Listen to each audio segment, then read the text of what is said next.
All right, do a little clap sync. Ooh, it's cold in here. What's my AC set to? Ooh, 67. Let's put that back to 69. Okay. Nearly lost all my watches. What's up guys, welcome back to another episode. It's been a while since I've done an update to my watch collection, and if you watched the video recently, you will have seen that I picked up two new ones. I got a gold Seiko and I got a all metal, well kind of all metal, a metal mod, G-Shock. It's the Casioak, so it's the one that looks like the Royal Oak. So it's this one that I also have that I put on this like see-through camo strap. But I have this one now in all metal. So this is called the Casioak because it sort of looks like a Royal Oak, an AP Royal Oak, with the case shape and everything. And so that kind of like gained it its name. But now I have a metal one that really looks like it. So anyway, I figured that it'd be fun to do a quick little video and show you some new watches. Plus, there's a couple of extra ones in here that you guys probably haven't seen yet. So without further ado, let's get into it. Ha, ha, ha. Had to stagger them because this is only a 3-watch roll and I have 4 in here. So yeah, they're a little bit touchy. All right, let's see if we can do this without breaking any of them. So this, my friends, is what we're going to be talking about today. Which end should we start with? Let's start with this one. We'll start with the bright yellow one. You guys, actually, you have seen this before. All right, stay. You guys have seen this before. So this is the new Panzera. It's the Fleiger or Fleiger. I can never pronounce it. I don't know how to pronounce it. F-L-I-E-G-E-R. It's the Fleiger Chronograph. It's a quartz movement, which obviously all of my other Panzeras that I have, like my dive watch that I beat the crap out of. What other Panzeras have we got here? We've got this one, which is my original Panzera. And then I also have one that doesn't even have a strap on it because I was changing the straps. So yeah, I have so many of them. They are all automatic. This is a quartz movement because I believe that to make an automatic chronograph movement is very difficult, very expensive. And so obviously Panzera are in that sort of sweet spot around the $200 to $500 mark, and so I'm pretty sure that it just would have been way too expensive to put one in here. But don't let that detract from the watch. This thing is a beast. Obviously, very large case. I believe it's a 42, and then with the lugs, it makes it even bigger. I obviously put mine on my I'm calling it the signature sword strap, the yellow rubber strap that they do, that I put all of my Panzeras on now. And yeah, it is just a really, really nice chronograph. I wore it on one of the Sea-Doo videos, used the chronograph to, actually no, not Sea-Doo, my boat video, used the chronograph to time how long it took me to get my boat into the water. And it's got a really nice action on it. So when you press go, you got the little seconds hand that spins around really fast, and then the actual seconds tick away. And then when you reset it, it whoop, comes back to the top. So it's a very, very cool movement. Looks very nice. I love the face, the black case as well. I believe you can get it in different finishes on the case. Right now they are doing a pre-order, so make sure you go get one of these right now. Otherwise they're going to go up to full price. I think they're doing like half price. So yeah, there'll be a link in the description anyway. And obviously if you use my code SWORDS, then you will get 10% discount, I think, on these. So yeah, go pick up one of those. There's quite a few Panzera collectors now who have seen these videos and, you know, seen me beat up watches like this, and you know how much I love them. And so yeah, if you are a Panzera collector, there's a new one to add to the collection that I definitely recommend.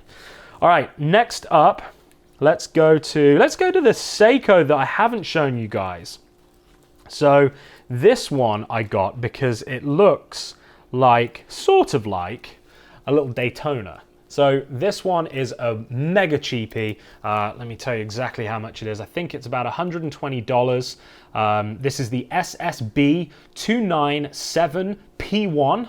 And it says here $271 from this website. It absolutely wasn't $271. I think I paid about 120 bucks on Amazon. So yeah, I don't know if they're just out of stock now and people are cashing in. But if it is, that's a good investment because I've just made 100 bucks on a Seiko. But it's, again, a quartz movement. Kind of similar, actually. Where is it? Kind of similar. Wait a minute. Oh, okay, no. Slightly different. I was going to say it looks very similar in terms of the fact that the date is down here underneath the 4 o'clock marker, or next to the 4 o'clock marker. But yeah, it is actually different. But a really nice watch, bigger than a Daytona as well, sits quite big on the wrist. I think this is a 42, whereas I believe the Daytonas are 40s, aren't they? But yeah, lovely watch. Now what's funny is I'm going to show you another Seiko here, and obviously I have my Seiko mod, so we're not going to talk too much about these, but I just wanted to have them here to be able to compare. But if we look at my Seiko mod, so if you haven't seen this one, there is a video about this, you can go check that one out. But this one is done by Loomshot. I think this was about $1,000, maybe just over $1,000 for this.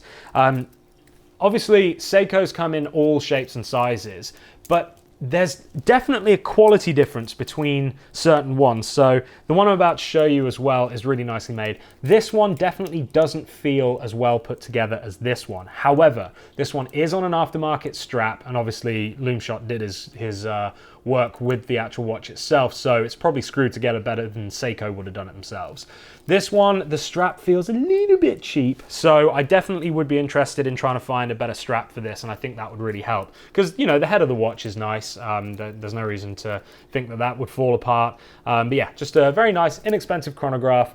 Looks more expensive than it is, so if you are in the market for one of those, then like I said, this is the SSB 2971P1, if you're one of those serial number type peoples.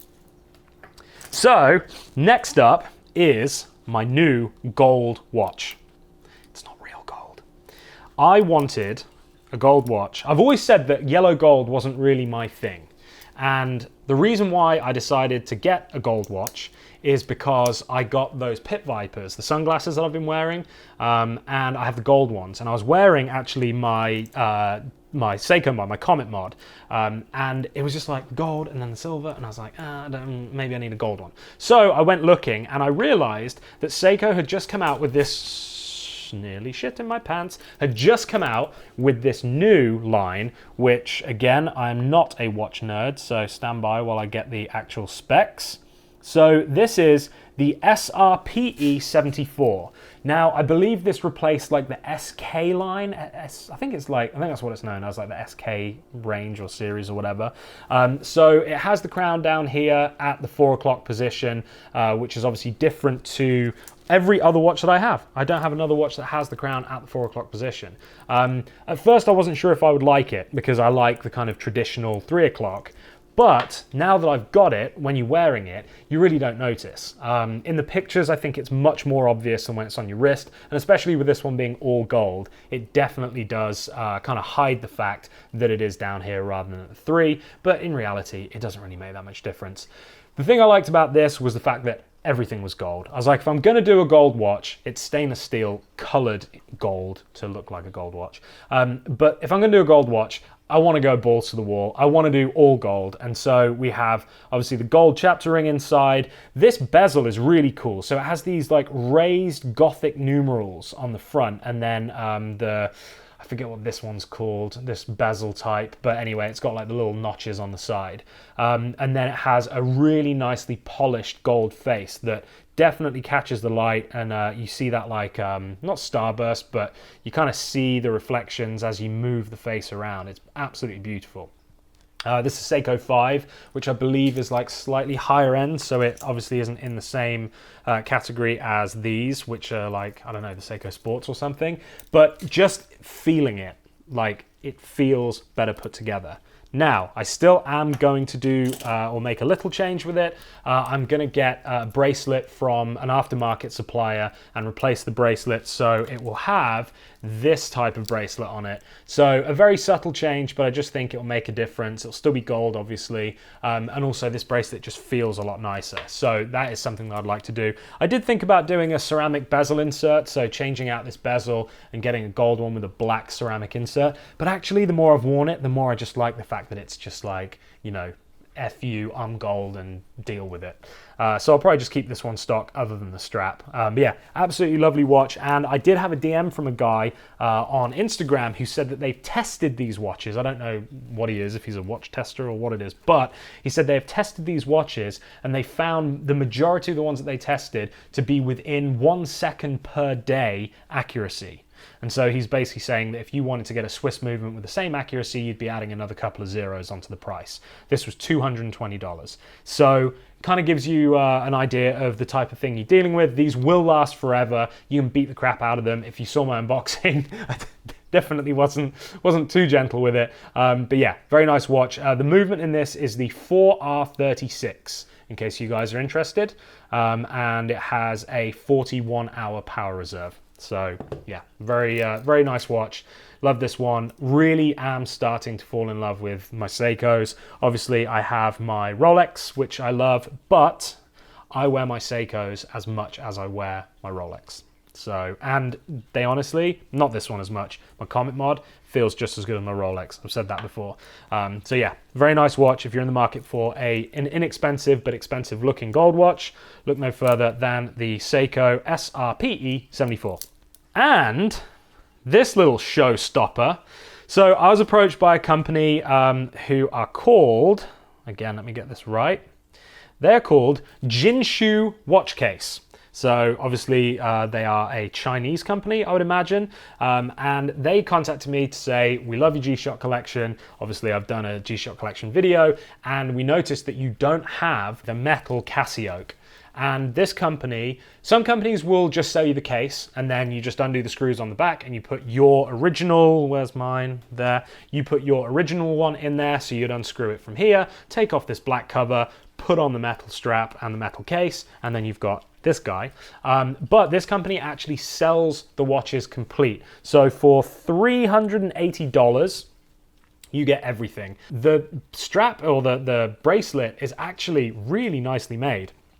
There's very little play in between the links. It's a nice sort of like brushed finish to it. So it's not a polished stainless. It's got this sort of cool like brushed effect. And in the hand, like it feels, I mean, honestly, it's similar weight, like a little bit lighter, but similar weight to this. And then obviously you've just got your standard G-Shock face in there. This is the black one with the silver hour markers and then the silver hands. But just a very fun piece. I feel like this is the kind of watch where if you're a G-Shock fanatic, if you're in this kind of ballpark, obviously exclude the Rolex and exclude the Comet Mod, but like my sort of like ballpark price for my watches is around that $200 to $500 mark. You know, I do have the more expensive pieces, but this is kind of like where I hang out. And something like this at $380, cheaper if you buy the watch and buy the case separately and do it yourself, is just like a very cool addition. And honestly, like when it's on, like if you saw me walking around with this, you didn't know that it was a G-Shock, at first glance, you'd probably think it was an AP. And obviously you'd immediately know it wasn't, but it's just fun. It's just fun. I can imagine going to like some fancy pants like meeting or dinner or whatever where people know about watches and just not saying anything, just rolling up with this and people being like, oh, is that a G-Shock? So yeah, very cool. Again, I'll leave a description in the link below.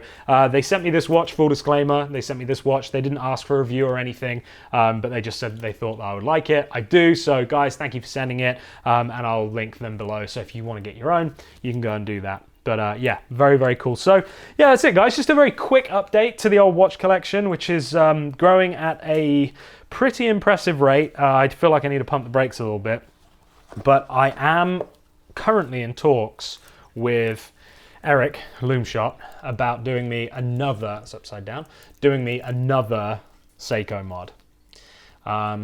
Should I tell you what it is? Yeah, why not? I would love a very plain, very like, well not plain, but like very understated Rolex Datejust type watch.